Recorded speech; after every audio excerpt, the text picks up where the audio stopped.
Entendemos por reforma um movimento dirigido pelo Espírito de Deus, ocorrido entre 1300 e 1600, visando fazer desabrochar a verdade bíblica que naqueles dias estava quase que totalmente oculta. A igreja da época era totalmente apóstata, apesar de usar o nome de cristã. Os homens da religião, em sua maioria, visavam tirar proveito próprio de sua posição, vivendo para os prazeres. Esta igreja desconhecia a doutrina da salvação pela fé no Senhor Jesus. Seus ensinos eram boas obras para a salvação, perdão dos pecados através de indulgências, por serviços prestados à igreja ou por dinheiro, submissão cega à autoridade clerical, proibição da leitura das Sagradas Escrituras pelo povo e a idolatria.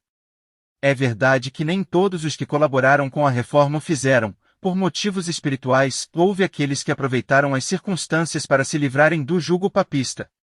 É possível, e até provável, que não concordemos com certas doutrinas ensinadas pelos reformadores, porém, reconhecemo-los como instrumentos nas mãos de Deus para mostrar a sua graça salvadora por seu Filho, o Senhor Jesus Cristo. Os jovens crentes de hoje, quando ouvem o canto da sereia, dizendo, nós também lemos a Bíblia, somos todos irmãos, sejamos ecumênicos, muitas vezes ficam sem resposta a tais afirmações. Ao ouvir esta série de história, os ajudará a compreenderem a falsidade e a hipocrisia do romanismo. Neste vídeo vamos tratar de Guilherme Farel, o evangelista da Suíça francesa. Guilherme Farel nasceu em 1483, em Gap, na região chamada Delfinado, na França. Ao que parece, o pai era um dos grandes agricultores da região e um católico ferrenho. Comprovando isso, conta-se que Guilherme foi uma vez obrigado pelo pai a percorrer 10 léguas para ver uma célebre cruz, na qual estava fixado um pequeno crucifixo feito, segundo a tradição, de um pedaço de madeira extraído da cruz do Calvário ao qual se atribuía um bom número de milagres. Em 1510, partiu para Paris e não tardou em travar conhecimento com Pedro Lefebvre, abalizado professor que, pelo seu comentário às epístolas de Paulo, foi cognominado o reformador antes da reforma. No espírito de Farel, segundo se diz, causou profunda impressão o fervor com que Lefebvre tratava os assuntos religiosos. Lefebvre continuou sendo católico romano. Lutero não era conhecido naquela época e aqueles a quem as corrupções religiosas indignavam punham a esperança numa reforma do catolicismo, isto é, numa reforma dentro da igreja. Lefebvre fez-se amigo íntimo dos jovens provincianos que, sob a sua direção começou a estudar hebraico e se tornou um assíduo leitor das escrituras sagradas. Farel experimentou muitos conflitos espirituais antes de encontrar a paz no Evangelho de Jesus Cristo. Os seus amigos católicos romanos fizeram todo o possível para que ele não renegasse a fé estabelecida, mas outras influências mais poderosas levarão-no a se afastar de Roma. Farel não tardou em descobrir que muitas doutrinas e cerimônias da Igreja Romana não tinham apoio em um Novo Testamento. E foi assim que, em 1520, tendo quase 30 anos, não somente deixou de respeitar no seu íntimo a religião em que fora educado, como se tornou o que poderíamos chamar um protestante. Muitos dos mais nobres filhos da França foram expulsos do seu país natal quando a reforma começou a ser aceita pelas classes mais cultas. Farel e Calvino tiveram que sofrer esta pena imposta pela intolerância.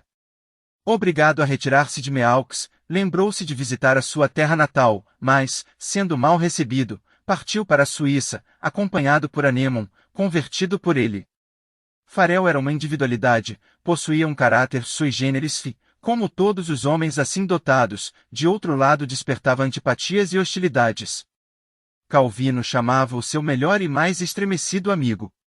Por outro lado, entre o frio cauteloso e egoísta de Erasmo e o expansivo e desinteressado Farel, levantou-se uma insuperável barreira. Animado por Ecolampadio, o refugiado francês trouxe à luz 13 artigos nos quais expunha a regra da fé cristã e nos quais atacava os dogmas romanos da justificação pelas obras e do sacrifício da missa. Ao mesmo tempo, desafiava os padres da cidade a impugnarem estes artigos, declarando-se pronto a defendê-los com quer que fosse.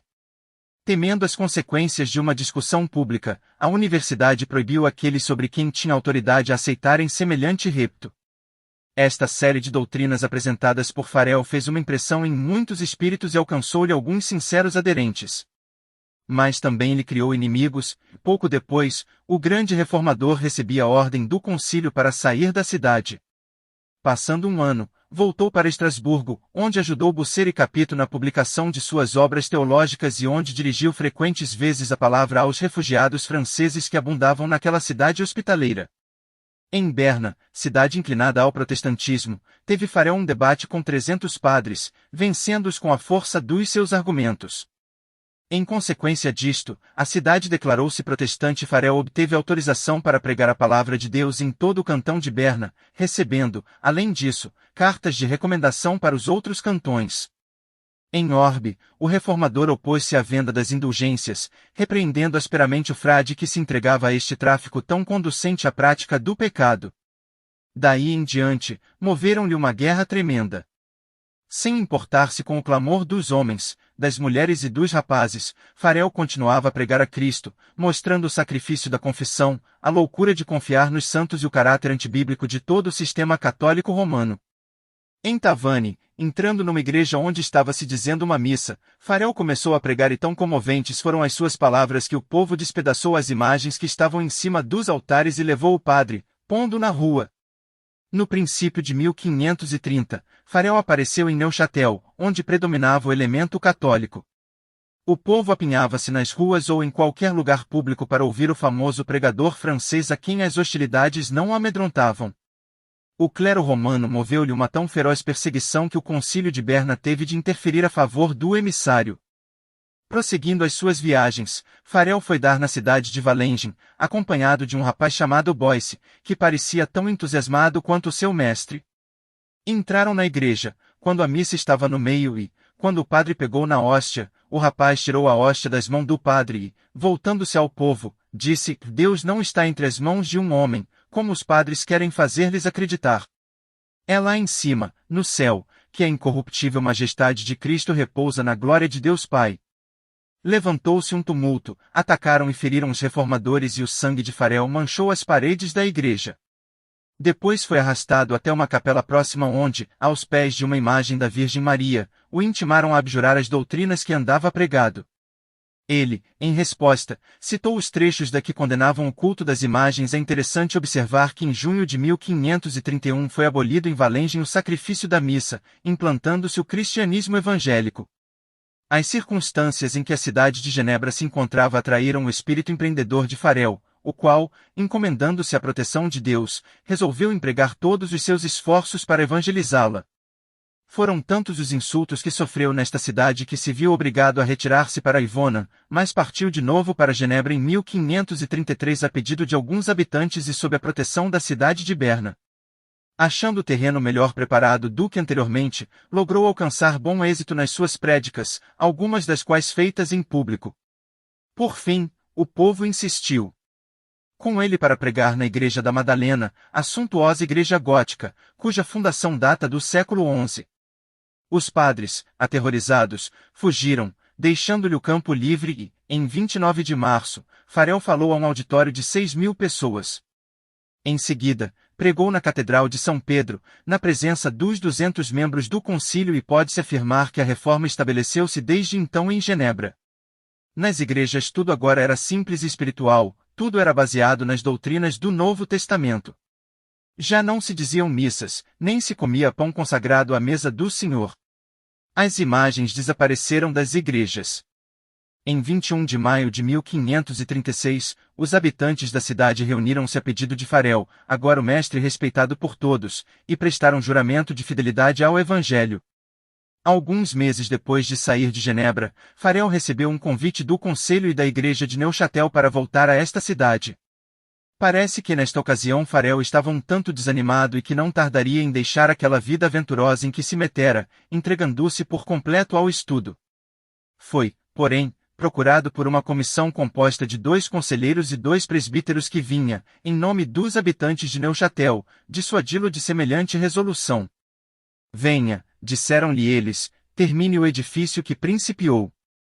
Ele ainda hesitou, mas, aconselhado por amigos e por outros vultos proeminentes da reforma, acedeu por fim. Impôs, porém, uma condição teria que seria introduzida nas igrejas a disciplina estipulada em um Novo Testamento.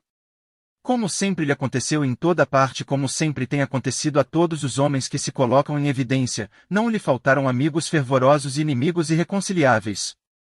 Em certa ocasião, as desavenças chegaram a tal ponto que foi ameaçado com a ordem de sair da cidade em 2 meses. A sua atitude resoluta, independente, sem temor e a sua obediência exclusiva à autoridade de Cristo venceram todas as dificuldades. O edito de expulsão foi revogado e Farel pôde prosseguir na sua obra de evangelização. Como a distância de Genebra a Neuchâtel não era grande, Farel e Calvino encontravam-se frequentemente. E quando não se podiam visitar, escreviam um para o outro. Quando em 1553, a situação de Calvino em Genebra se tornou bastante crítica, em virtude que a guerra acesa que o Partido dos Libertinos lhe movia, Farel partiu em seu socorro e num dos sermões que pregou em Genebra atacou desassombrosamente os libertinos, acusando-os de ateísmo. Pouco depois voltou para Neuchâtel, mas foi tal a agitação que suas palavras produziram que o Conselho de Genebra o intimou a vir responder às acusações dos libertinos. Estes, apenas o viram reaparecer, cobriram-no de insultos e manifestaram a sua intenção de o lançarem no rio Reno. Os habitantes da cidade, porém, que não se haviam esquecido dos serviços que lhe deviam, foram depor a seu favor no conselho e o certo é que mestre Farel, como o chamavam, obteve uma sentença absolutória, podendo continuar a exercer fielmente as suas funções de pastor espiritual. Farel, quando já se aproximava da velhice, desposou Maria Torel, filha de uma viúva protestante, que viera de Roma para refugiar-se em Neuchâtel. O casamento proporcionou-lhe grande felicidade. Até o fim de sua vida trabalhou sempre em prol da verdadeira religião e, posto que a sua residência habitual fosse em Neuchâtel, fazia muitas viagens a outros pontos com a intenção de proclamar o Evangelho. Aos 63 anos visitou o Delfinado, a sua terra natal, pregando pelas diversas povoações, onde certamente ninguém se lembraria dele. Indo em 1505 a Metz, voltou de lá muito doente. O fim aproximava-se. Os seus discípulos iam vê-lo todos os dias. O seu quarto ficou, por assim dizer, transformado num templo cujo púlpito era o seu leitor. No dia 13 de setembro, contando 66 anos, e tendo-se conservado fiel até o fim, foi reunir-se aos seus cooperadores, acima de tudo, ao seu Salvador, no país da imortalidade. Ao finalizar, vamos ver em que consiste este movimento chamado de Virmãos? Para muitos dos seus amigos cristãos, eles aparecem como figuras indistintas, um pouco exóticas, possuídas de um forte desejo de permanecerem anônimos, e sem pretensões de serem reconhecidos como denominação vasta e influente. Tem muitos salões de reunião, mas nenhuns profusamente decorados, ou arquitetônicos templos de adoração. São normalmente vistos como cristãos bem-intencionados, mas desprovidos de história, e dificilmente de qualquer identidade. É contudo interessante notar que um historiador, ao escrever acerca do movimento dos irmãos, começou as suas observações afirmando o seguinte: não tem paralelo em toda a história da Igreja de Deus, visto que em nenhuma outra altura foi a palavra de Deus por si só e liberta de qualquer tradição, tomada como guia daqueles que têm buscado um reavivamento na Igreja de Deus. H. Sultan, 1863. Muitas pessoas considerarão a afirmação acima como algo de extravagante, mas verifica-se que ainda hoje os irmãos aderem muito de perto à palavra de Deus, e buscam ser primariamente guiados por essa palavra. Assim, a pergunta tem que ser feita: como surgiu este movimento? Onde começou? Quem foram os homens e mulheres envolvidos no seu começo? Será que a voz deste movimento tem alguma relevância no mundo evangélico atual? Terá ele tido algum efeito marcado na mudança do padrão do pensamento evangélico desde o seu princípio? De forma a poder responder a todas estas perguntas com profundidade, seria necessário ter-se ao dispor mais tempo e material do que este escritor possui. Só nos é permitido assim oferecer um breve esboço da história do movimento, referindo sumariamente algo relacionado com os esforços missionários, ou seja, a difusão do movimento à escala mundial, e considerando a posição doutrinária e situação atual do movimento, no fecho do século XX. Ao olharmos para a história do movimento dos irmãos, chegamos rapidamente à conclusão de que se trata de uma descrição cativante de uma contínua herança espiritual que tem suas raízes nos tempos apostólicos. É verdade que o movimento agora conhecido por Irmãos Plymouth, Irmãos Cristão pode ser reconstituído até a data de 1825, mas sido provado que este foi simplesmente um saliente, marcando um acontecimento dentro de movimento constante do cristianismo. A declaração de Sultan, referida no capítulo 1, conquanto possa ser um pouco enfática, mostra pelo menos uma coisa: se os pioneiros irmãos estavam pisando o caminho bem gastos por anteriores espíritos radicais, fizeram-na na ignorância de seus predecessores. O momento foi uma erupção espontânea de um continuado elemento no cristianismo, que ainda hoje é largamente ignorada pelos escritores de assuntos religiosos. Não se pode assim marcar uma data definida para o começo desta obra de Deus que conhecemos como movimento dos irmãos. Ao contrário disto, porém, parece que durante um determinado período de tempo certos homens piedosos reconheceram que nem tudo estava bem com a igreja estabelecida. Eles ansiavam por uma caminhada mais íntima com o Senhor, e um relacionamento mais simples e significativo com Ele. Na maior parte dos países da Europa Ocidental e na maioria dos grupos religiosos, o começo do século XVIII foi marcado como sendo uma altura de declínio da vitalidade. Nos países católico-romanos, Roma dominava e determinava os termos pelos quais pessoas se podiam aproximar do Senhor. Nos países protestantes estava-se na idade da razão, e todas as formas de fervor religioso eram consideradas perigosas e degradantes. Os pioneiros irmãos foram de muitas formas uma reação contra a atitude dominante e ditadora do catolicismo romano, e a inércia e superficialidade do protestantismo em geral. Não há nenhuma dúvida que eles estavam na vanguarda da reforma radical. O seu movimento, cristalizando à volta de líderes de personalidade e influência, focalizou algumas das tendências que tinham estado presentes em todos os desenvolvimentos desde Wycliffe, F.R. Coad. Ele juntou uma alta insistência na conduta santa, a um apelo direto às Escrituras, acima da cabeça de qualquer e toda autoridade existente, a rejeição de ditaduras ministeriais, o conceito da Igreja como comunhão e unidade de todos os crentes, e a libertação dos dons em todos os membros da congregação. Homens como Anthony Norris Groves, J. N. Darby, Lord Congleton, J. G. Bellet, Dr. Edward Cronin e outros, ficaram impressionados com a importância, bem como com a possibilidade de um retorno à Palavra de Deus. Não apenas para assuntos relacionados com a salvação pessoal, mas também em assuntos de conduta e o testemunho das igrejas. Anthony Norris Groves. Em 1827, Anthony Norris Groves, um dentista de Plymouth, encontrava-se em Dublin, Irlanda, estudando no Colégio Trinity. Em conversas com J. G. Bellet, um advogado, Groves afirmou que pelos seus estudos das Escrituras parecia-lhe que os crentes eram livres para partirem o pão uns com os outros, tal como o Senhor lhes ordenara, e ainda que, deixando-se guiar pelas Escrituras, passariam a reunir-se sempre no dia do Senhor para este mesmo propósito, à parte de quaisquer restrições eclesiásticas. Até aquela altura, o dispensar da ceia do Senhor tinha estado nas mãos das autoridades eclesiásticas. Muito pouco tempo depois, um grupo reunia-se em Dublin com este propósito. Mais ou menos nessa mesma altura, um outro grupo se estava formando com o mesmo propósito. John Vesey Parnell, posteriormente Lord Congleton, e dois amigos, tentaram começar a reunir-se, como demonstração da sua unidade como filhos de Deus, apesar de algumas divergências eclesiásticas. Não conseguindo encontrar nenhum companheiros que tivessem a mesma opinião que eles, e desconhecendo o facto de que Groves, Bailey e outros já se estavam a reunir, começaram a partir o pão em suas próprias casas. John Nelson Darby.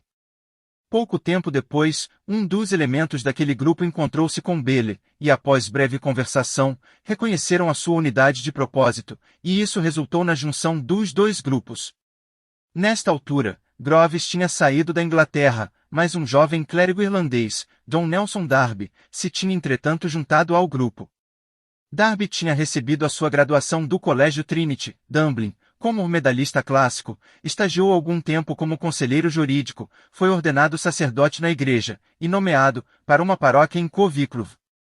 Depois de ter assistido a algumas reuniões de estudo bíblico na casa da Viscondessa Poverscourt, Darby encontrou-se com a N. Groves e Lord Congleton, e abandonou em 1827 a sua posição paroquial, completando um ano depois a sua separação da Igreja Católica Romana, e encontrando-se com os irmãos acima mencionados. George Miller. Darby foi persuadido a visitar Oxford em 1830, e aí encontrou-se com B. W. Newton, um erudito de grande distinção, G. V. Vigran, que mais tarde compilou uma concordância grega do Novo Testamento, seguida mais tarde de uma concordância hebraico-caldaica do Velho Testamento, e W. Gladstone, que mais tarde se tornou em primeiro-ministro da Inglaterra. B.W. Newton era oriundo de Plymouth, Inglaterra, e no ano de 1832 formava-se uma reunião naquela cidade, a primeira do gênero em toda a Inglaterra. Em breve se lhe seguiriam reuniões em Londres e Bristol. Alguns grandes nomes estiveram ligados a essas reuniões pioneiras, tais como George Miller, Henry Craik, S.P. Tregellis, crítico textual, Rua Chapman, etc.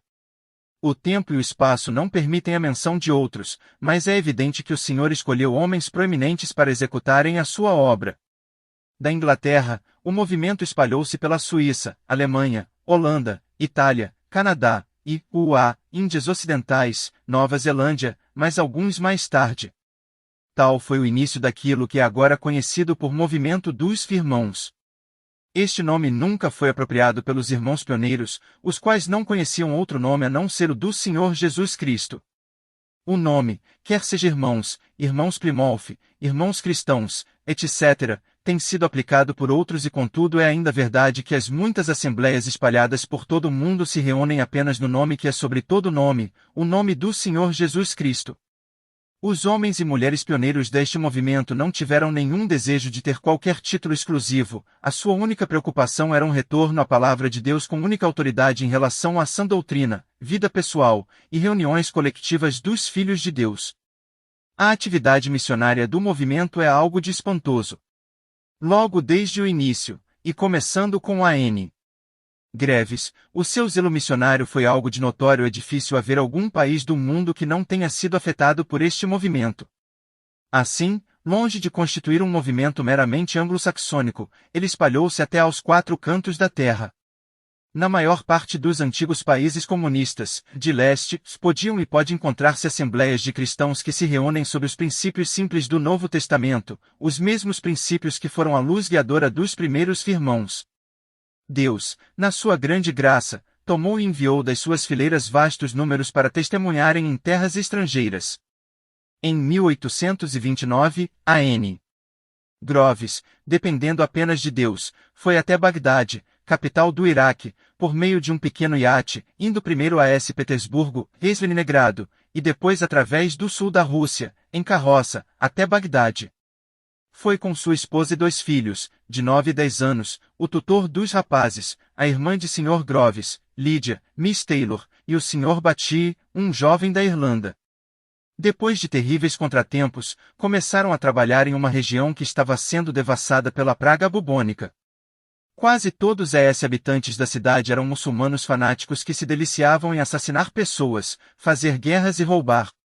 Durante aquele tempo, Mary Groves morreu atingida pela praga, bem como o pequeno bebê que lhes tinha nascido. Mais de 30.000 pessoas pereceram naquela terrível doença. Durante todo aquele tempo Groves tinha se mantido fiel ao seu senhor, dependendo dele apenas para suprir as suas necessidades. De Bagdade, Groves foi até a Índia, e estabeleceu ali o trabalho no Delta Godavari. Visitando Inglaterra em 1853, ficou enfermo, e passou à presença do seu senhor na casa de George Miller, em Bristol, com a idade de 58 anos. Groves era um exemplo típico dos velhos pioneiros, aqueles que através de labutas autoimpostas e sacrifícios levaram o evangelho a muitas terras, estabelecendo assembleias de povo de Deus, e dando muitos o seu todo, e mesmo até suas vidas por amor ao evangelho. A obra no continente europeu tinha sido ajudada por uma viagem evangelística na Espanha, em 1832, conduzida por R.C. Chapman.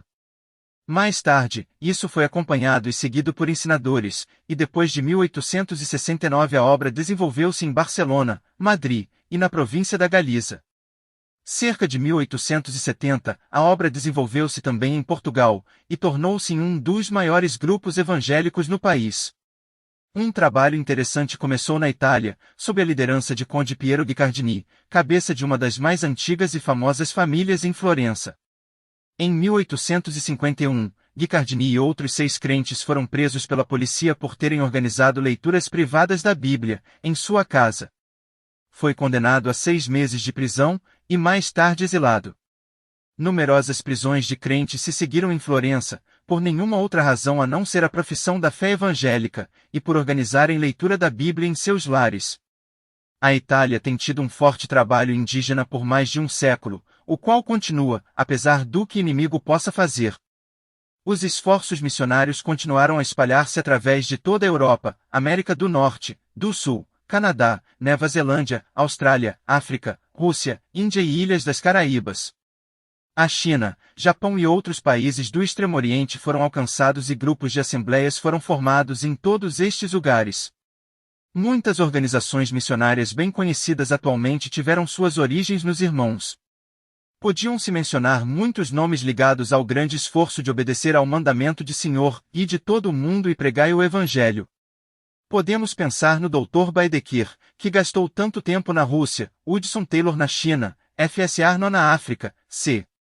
Bull no Tibete, ao lado dos que já foram mencionados, e muitos mais que deixaram suas casas e familiares, sacrificando-se, em simples obediência ao mandamento do Senhor. Tem sido afirmado que de todos os grupos evangélicos, nenhum providenciou tantos missionários para terras estrangeiras como o movimento conhecido por Firmãos. A nossa oração constante é para que os jovens de hoje possam receber essa mesma visão que receberam os primeiros irmãos, entregando-se totalmente ao Senhor, e estando dispostos a ir onde quer que Ele se envie. Os campos de hoje estão na verdade brancos para a ceifa, o mandamento de ir foi dado há quase 2000 anos atrás, e nunca foi rescindido. Há tantas portas abertas, tantas almas partindo para a eternidade sem Cristo, que desculpa teremos nós para apresentar ao Senhor por não termos saído para alcançar os perdidos? Jovem cristão, não esperes que os homens te enviem, olha somente para o Senhor, e confia nele completamente para a direção e para o suprimento de todas as tuas necessidades. Não compareças perante o tribunal de Cristo de mãos vazias. Nesta sessão, tentaremos contemplar brevemente a posição doutrinária do movimento dos irmãos, e considerar a posição corrente. Não tem faltado ao movimento seus críticos e detratores, mas poucas pessoas espirituais poderiam negar que não tenha sido uma tentativa honesta de retorno às Sagradas Escrituras, e que tenha em certa medida atuado como um sair da terra para pôr em xeque a apostasia da cristandade moderna. Os antigos crentes em Dublin e Plymouth voltaram ao Novo Testamento para sua direção. Eles não perguntaram, que diz Roma, ou, que pensavam os pais da igreja, mas sim, que diz Espírito Santo através da palavra. Aqui estava o princípio vivo, a base para cada reavivamento autêntico que tem tido lugar, um retorno à palavra de Deus. Havia uma simplicidade de coração quase que ingênua em resposta à leitura da Bíblia, e que conduzia a uma completa devoção a Cristo como cabeça da igreja. Isto conduziu em troca a um reconhecimento da unidade do corpo de Cristo, a presença do Espírito Santo, o sacerdócio de todos os crentes e as implicações da unidade cristã. Eles reconheceram que a igreja não é uma monarquia, tampouco uma democracia, mas sim uma teocracia. Ou seja, somente Cristo é o cabeça da igreja. A liberdade do Espírito não é a liberdade para que cada um faça o que lhe apetece, mas para que cada um seja guiado e controlado pelo Espírito Santo. Uma coisa que se verifica em assembleias modernas é a relutância em reconhecer a importância de uma obediência literal ao ensino das Santas Escrituras. Em alguns casos, o ensino e princípios da Bíblia têm sido suplantados pelos ensinos de homens, por vezes em busca de algo de novo e outras vezes por ser mais fácil seguir os homens, do que, em oração e devoção, seguir o ensino do Senhor, tal como está revelado em sua palavra. Nos dias antigos, o exame longo e cuidadoso das Escrituras constituía a regra na decisão da conduta, tanto dentro como fora das reuniões. Os antigos irmãos verificaram que o próprio Senhor coloca anciãos em cada igreja como guias e ensinadores. Isto não implica que os crentes devam eleger anciães de acordo com os seus próprios desejos, mas que devem sim esperar no Senhor que Ele levante aqueles que Ele qualifica para apacentarem o rebanho. Os santos irão reconhecer aqueles a quem o Espírito Santo tem chamado, e submeter-se a eles no Senhor. Os antigos irmãos também puderam ver pela Escritura que cada assembleia louca devia ser independente das outras no governo da igreja, não estando ligadas por estruturas denominacionais ou políticas eclesiásticas, mas sendo livres para reconhecerem outras assembleias como parte da grande grela de Cristo, quando vistas nessas assembleias evidências da presença de Cristo. Nas antigas reuniões dos irmãos, a prática de batizar os crentes na altura da sua confissão de fé no Senhor Jesus, tal como é ensinado e exemplificado no Novo Testamento, foi iniciada, e tem sido continuada até hoje nas assembleias, através de todo o mundo. Da mesma forma, o ajuntamento para celebrar a ceia do Senhor era, e tem sido até hoje, uma das principais reuniões dos irmãos.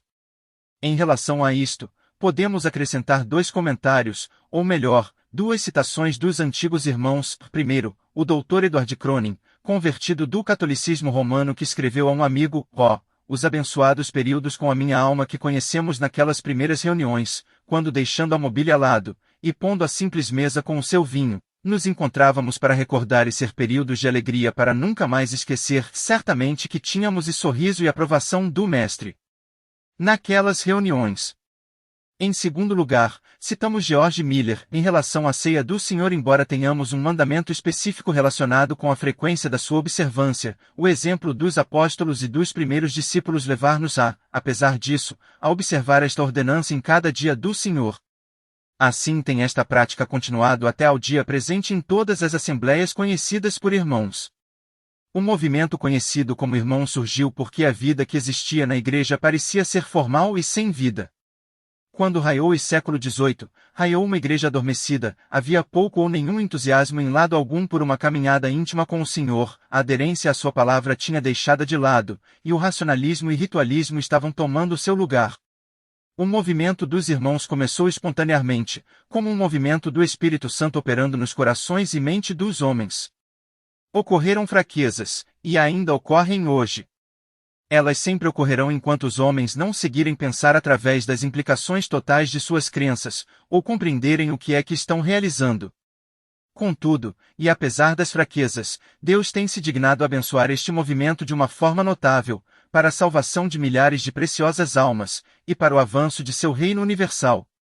Os irmãos primitivos não publicaram qualquer credo, ou declaração de fé, mas tal como tem sido diversas vezes dito neste esboço, eles dependiam unicamente da direção de Espírito Santo, através da Palavra de Deus. Há, contudo, 4 princípios básicos e duradouros que se têm caracterizado desde o princípio, e aqui, cito F.R. Coad. Ele apelida-os de 4 liberdades dos irmãos. A liberdade da Palavra de Deus no meu pensamento. A liberdade do Senhor Jesus Cristo no meu viver. A liberdade do Espírito Santo na minha adoração e serviço. A liberdade de todo o corpo de Cristo na minha comunhão.